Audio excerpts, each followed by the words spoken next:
Hi friend, আমি কণিকা। আমার সেলাই ঘরে আপনাদের প্রত্যেককে সুস্বাগতম। আজ দেখুন নতুন একটা ফ্রক আমি নিয়ে নিয়েছি, লং ফ্রক। এটার নিচটা কাটা হবে। এর ঝুল আসবে 34 ইঞ্চি। তো সেজন্য আমি 34 ইঞ্চিতে একটা প্রথমে দাগ করলাম। তারপর 34 ইঞ্চি যেহেতু ঝুলটা হবে, তারপর 35-এ একটা দাগ করলাম 1 ইঞ্চি এটার নিচটা মোড়ার জন্য। বাকি অংশটা দিয়ে দেখুন আমি একটা ড্রেস তৈরি করব। যেহেতু এটা লম্বা, কেটে বাদ দেওয়ার কিছু নেই, তো বাকি অংশটা আমাদের আসছে 11.5। আমি পুরো 11.5 মাপ করে লম্বা করে এটাকে কেটে নিলাম। নিচের পোর্শনটা দেখুন, আমি 11.5 দাগ করে পুরো নিচের পোর্শনটা কেটে নিচ্ছি।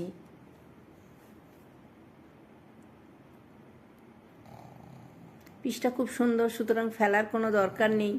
এতে যদি আর একটা ছোটো ড্রেস হয়ে যায় তাহলে তো খুবই আনন্দের কথা।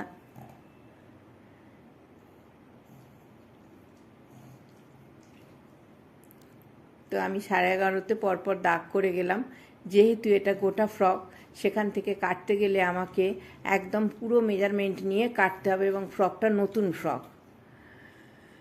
আপনারা ট্যাগটা প্রথমেই দেখে নিয়েছেন নিশ্চয়ই, একদম নতুন ফ্রক। তো আমি দাগ করে নিয়েছি, তা সত্ত্বেও আমি আরেকবার ফিতে ধরে ধরে, যেহেতু একদম প্রিন্টেড আর আমি পিঙ্ক দিয়েই দাগটা দিয়েছি, সুতরাং আরেকবার সামনেটা ফিতে বসিয়ে বসিয়ে আমি পুরো 11.5-তে কেটে নিচ্ছি।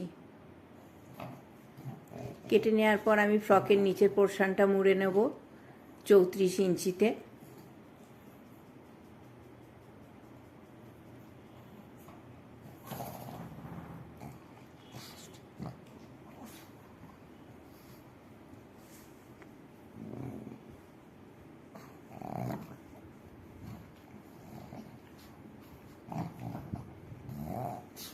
একদম লাস্ট অবধি আমি ফিতে ধরে ধরেই মেপে নিয়েছি, আমার দাগ কাটা থাকা সত্ত্বেও।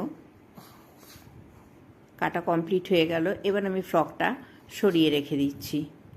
এবারে আমি একটা পেপারের ওপর পুরো ড্রয়িং করে নিচ্ছি। পেপারের ঝুল 15.5 নিয়েছি, আর চেস্টের মাপটা এখানে 9.5 নিয়েছি, এক্সট্রা নিয়েছি। আমি হাতাটা কাটবো না, হাতার ড্রয়িং আমি করেছিলাম 6.5, কিন্তু পরে মনে পড়লো এটা হাতা না কেটে ছোট্ট ম্যাগি হাতা করে দিলে আরও সুন্দর হবে, কাপড়টা নষ্ট করার কোনো দরকার নেই। তো সেক্ষেত্রে আমি হাতা কাটা সত্ত্বেও, হাতা আমি ড্রয়িং করেছি কিন্তু আমি হাতা কাটিনি। তো আমি 3 ইঞ্চি গলার মাপ রেখে দিয়েছি।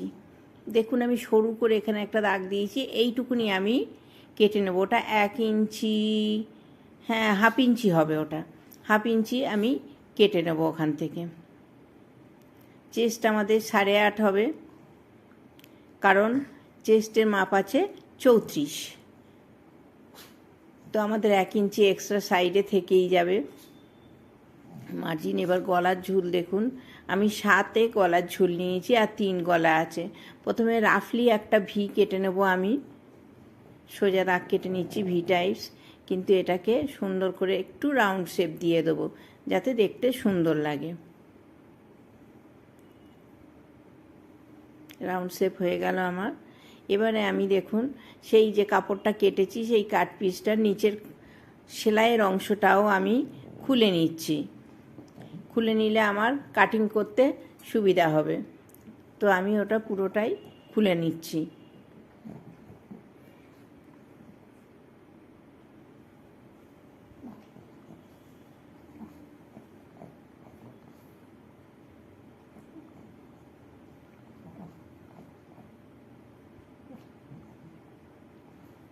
আমার খোলা কমপ্লিট হয়ে গেছে। এবারে আমি ওই যে পেপারটার ওপর আমি মার্কটা করেছি, ওই পেপারটা এর ওপর বসিয়ে দেবো। পেপারটা কিন্তু পুরোটা এই কাপড়ে আসবে না, কারণ কাপড়টা আমাদের 11.5 হয়েছে, আর আমাদের পেপারের কাটিংটা হয়েছে 15.5। তো আমি 11.5-তেই কেটে নিচ্ছি। কেটে দেখুন এই মাঝখানটা যেহেতু সেলাই করতে হবে আমাদের, কারণ সরু পিস, এখানে আমি একটু ডিজাইন করে দিচ্ছি সামনের পোর্শনটা আর কি। সামনের পোর্শন মাঝখানে কুচি দিয়ে দিচ্ছি। কুচি দিলে কি আপনার অন্য কোনো কাটিং কুটিং কিচ্ছু করতে হবে না, সুন্দর শেপ এসে যাবে। এখানে আমি কুচি দিয়ে পিন আপ করে দিলাম। এটাকে আমি সেলাই করে নেব।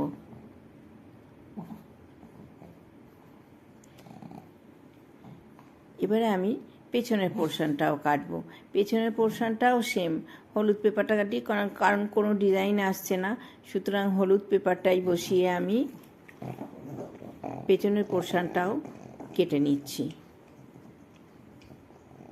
এইবারে দেখুন আমাদের যতটা বাদ আছে সেই অনুযায়ী আমি পেপারটাকে ভাঁজ করে নিলাম। এবার আমি গলাটা কেটে নিচ্ছি পেপারের। সরু অংশটাও কেটে নিলাম, যেটা আমি বাদ দেব কাপড়ের। এইবার আমাদের দেখুন কাঁধটা আমি অল্প একটু নামিয়ে নিলাম। এইবার এই পোর্শনটা আমরা কাটবো কাপড়ের ওপর। আমরা কাপড়টাকে 4 ভাঁজ করে নিয়েছি, কারণ আমাদের সামনেও 2 ভাঁজ লাগবে, পেছনেও 2 ভাঁজ লাগবে। তো 4 ভাঁজ করে নিয়েছি। 4 ভাঁজ করে আমি এটাকে বসিয়ে কেটে নেব।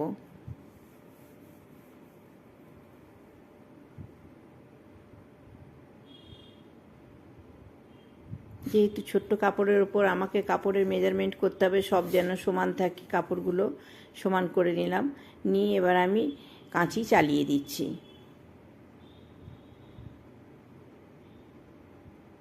এইবার আমি গলার শেপ ফেলবো, কিন্তু গলার শেপ ফেলবো মাত্র 2টো কাপড়ে।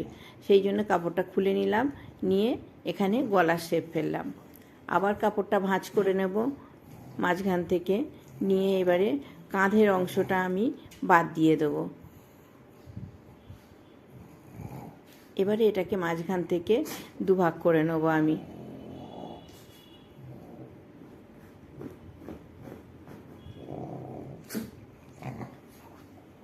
এইবার দেখুন এই যে সামনের অংশটা আমি পাতলাম, পেতে এর ওপরে আমি ওপরের অংশগুলো লাগিয়ে দিচ্ছি। এই ওপরের অংশটা, আমার সামনের গলাটা কিন্তু এখনও কাটা হয়নি, আমি ওটা স্টিচ করব, করে তারপর গলাটা কাটবো। তা নাহলে গলা সরে যেতে পারে, যেহেতু কাপড়টা সবই কাটা।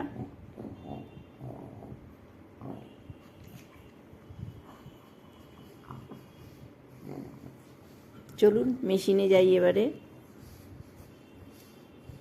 দেখুন কমপ্লিট করে আপনাদের সামনে আনলাম, আর মেশিনটা আমি দেখালাম না।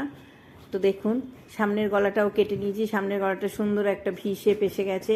এই আমার গোটা জামা, আর এই হচ্ছে আমার তার টুকরো কাপড়ে সুন্দর একটা টপ তৈরি হয়ে গেছে।